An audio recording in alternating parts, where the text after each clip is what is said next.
பாரு எங்க அம்மா சம்மதத்தோட தான் நம்ம இந்த கல்யாணமே பண்றோம், சரியா? அப்போ எல்லாமே உங்க அம்மா சம்மதத்தோட தான் பண்ணியா? ஒரே ஒரு தோப்புல ஒரே ஒரு மாமரம், ஒரே ஒரு மாமரத்துல ஒரே ஒரு மங்கள, ஒரே ஒரு எல்லாமே உன்னாலதான். பாரு நான் வேணாம் அன்னைக்கு விலகி போகும்போது நீ தான் நினைச்சா தப்பு இல்ல, வாழ்ந்தா உன் கூட தான் வசனம் எல்லாம் பேசுற. இப்போ நான் உனக்குள்ள முழுசா வந்திருக்கேன். பழம் எனக்கு கொட்ட உனக்கு, மாம்பழம் எனக்கு மாங்கொட்ட உனக்கு. எனக்கு பயமா இருக்கு. இப்ப வீட்ல நான் என்ன சொல்றது? நம்ம கலைச்சிடலாமா? இங்க போலீஸ் ஸ்டேஷன் எங்க இருக்கு? லேடி உங்க அப்பா அம்மா மைண்ட கலைச்சிடலாமான்னு கேட்டேன்.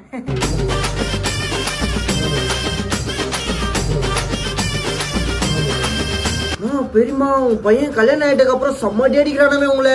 எங்க அம்மா பாத்தீங்களா ராணி மாதிரி இருக்காங்க. உன் பையனுக்கு கல்யாணம் ஒண்ணு பண்றது. கொட்ட உனக்கு பழம் எனக்கு, மாங்கொட்ட உனக்கு பழம் எனக்கு.